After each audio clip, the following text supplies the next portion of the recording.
화요일 친절한 경제 한지연 기자 나와 있습니다. 한 기자, 노인 연령 기준을 올려야 한다는 공감대가 많은데 연구 결과가 하나 나왔다면서요? 네, 현재 이 노인 기준이 65세인데요. 이거를 단계적으로 올려서 70세, 최대 75세로 올리자는 방안이 검토가 되고 있습니다. 지금 이 노인 기준 65세는 1981년 노인복지법에서 정해진 이후 50년 가까이 한 번도 바뀌지 않았는데요. 그동안 기준을 올려야 한다는 논의는 계속 있었지만 실제로 제도는 그대로 유지돼 왔습니다. 하지만 최근 기획예산처에 제출된 정책연구 보고서를 통해 구체적인 시나리오까지 제시됐습니다. 방법은 크게 보면 70세까지 올리는 안과 75세까지 올리는 안으로 나뉩니다. 먼저 이 빠르게 올리는 안인데요. 2년마다 한 살씩 높이는 방식으로 내년부터 적용하는 시나리오 기준으로 보면 2056년에는 75세 기준에 도달하게 됩니다. 다른 완만하게 올리는 안은 2033년부터 5년마다 한 살씩 높여 2058년 이후에는 70세 기준에 도달하는 방식입니다.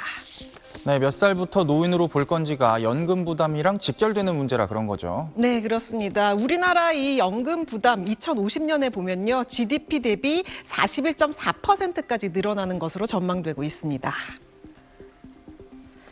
이 다른 국가와도 비교해 봐야겠죠. 기간을 좀 짧게 5년으로 잡으면요. 2025년부터 2030년까지 우리나라 연금 지출은 GDP 대비 0.7%포인트 늘어날 것으로 예상되는데 같은 기간 미국은 0.5%포인트, 독일은 0.3, 일본은 0.2%포인트로 G20 선진국 중 가장 가파른 상승세입니다.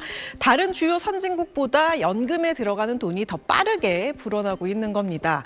장기적으로 보면 격차는 더 벌어집니다. 아까 2050년 기준 우리나라 연금 부담은 GDP의 41% 수준이라고 했잖아요.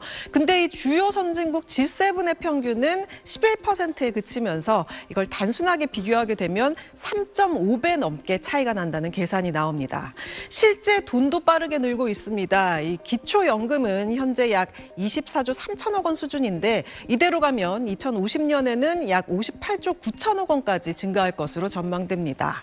그렇다면 이 노인 기준을 조정하면 얼만큼 재정이 절감될까 봤더니 2065년까지를 기준으로 70세까지 올리는 경우에는 약 200조 원 수준, 75세까지 더 빠르게 올리면 최대 600조 원 이상 줄일 수 있다는 분석이 나옵니다. 실제로 정부도 이 내년도 예산안에서 의무 지출을 10% 줄이겠다는 방향을 세우고 기초연금 개편도 함께 검토하고 있습니다. 결국 재정 부담을 줄이기 위한 논의지만 개인 입장에서는 연금을 받는 시점이 늦어지는 변화고 그 사이 소득 공백을 어떻게 채울지가 현실적인 숙제로 남게 됩니다. 노인 나이 기준을 올리면 기초연금 재정 지출이 최대 603조 원까지 줄어든다는 연구 결과가 나왔습니다. 노인으로 분류되는 나이를 언제부터 상향 조정하는지 또 기준치를 얼마나 높이는지에 따라 재정 지출 규모가 수백조 원 달라지는 걸로 나타났습니다. 기초연금 개편을 위해 내부 협의에 들어간 정부는 당장 노인 나이 기준을 고려하지는 않겠다는 입장입니다. 홍익대 산학협력단이 정부 의뢰로 진행해 최근 기획예산처에 제출한 실버시대화 재정 보고서에 따르면 노인 나이 기준을 70세, 75세로 상향할 경우 수백조 원의 재정 지출 절감 효과가 있다는 분석 결과가 나왔습니다. 노인복지법상 노인 나이 기준은 1981년 이후로 줄곧 65세였습니다. 연구단은 3가지 시나리오를 내놨는데 노인 나이 기준을 5년마다 1세씩 70세까지 높이거나 2년마다 1세씩 70세로 올리거나 최대 75세까지 높이는 방식입니다. 현 상태를 유지했을 때 2025년부터 2065년까지 기초연금 재정 지출 규모는 2,075조 4천억 원에 이릅니다. 첫 번째 시나리오상 2038년부터 2058년까지 노인 기준을 순차적으로 70세로 올리면 40년간 기초연금 재정 소요액은 현행보다 203조 8천억 원 지출 절감을 할 수 있는 걸로 분석됐습니다. 기준 나이 상향 속도를 더 높인 두 번째 시나리오로는 현행 유지보다 372조 5천억 원이 줄어듭니다. 앞서 시민단체와 전문가들은 이 두 번째 시나리오를 기준 나이 상향 방식으로 제안하기도 했습니다. 재정 지출 감소폭이 가장 큰 건 노인 연령 기준을 75세까지 끌어올린 세 번째 시나리오인데 기초연금 재정 절감액은 무려 603조 4천억 원에 육박합니다. 앞서 정부는 기초연금 개편 논의를 공식화했습니다. 박홍근 기획처 장관은 연내 개편안을 마련하도록 하겠다는 입장입니다. 기초연금 개편안은 내년도 예산안부터 반영될 가능성이 높은데 당장 이번엔 연령 상한보다는 저소득층 추가 지급에 무게가 실릴 걸로 보입니다. 특히 노인 연령 상한은 사회적 대화를 통한 사회적 합의가 필요할 걸로 기획처는 보고 있습니다. SBS 김민정입니다. 네, 월요일 친절한 경제 한지연 기자 나와 있습니다. 한 기자, 오늘은 인구 구조 얘기네요. 네, 지난해 기준으로 20대가 630만 2천 명이었고 70대 이상이 654만 3천 명으로 24만 1천 명 더 많았는데요. 사상 처음으로 70대가 20대를 추월했습니다. 30년 전만 해도 20대가 가장 많은 연령대였는데 이제는 오히려 성인 세대 중 가장 적은 세대로 바뀌었고 그 자리를 50대, 60대, 70대가 채운 겁니다. 작년 인구를 보면 50대가 871만 명으로 가장 많았고 그 다음이 40대, 60대, 70대 이상 순이었습니다. 한국 사회가 완전히 노년 다수, 청년 소수 구조로 바뀐 거죠.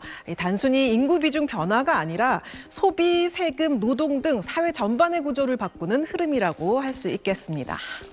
네, 이제 소비의 중심이 노년층으로, 아무래도 이 노년층 비중이 늘어서 그런가 보죠? 네, 이 노년층이 소비의 주력층으로 떠오르고 있는데요. 지난해 65세 이상 소비를 보면 243조 8천억 원으로 1년 전보다 12% 더 늘었습니다.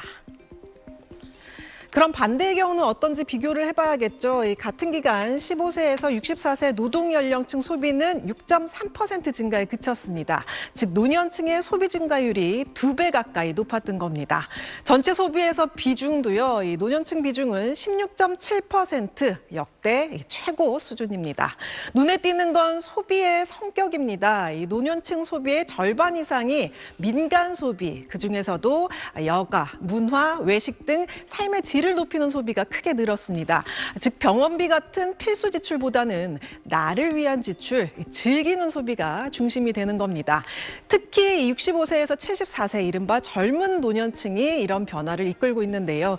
노년층 전체의 소비의 이 59%, 또 자산을 소비로 돌리는 비중의 68%가 이 연령대에 집중돼 있습니다.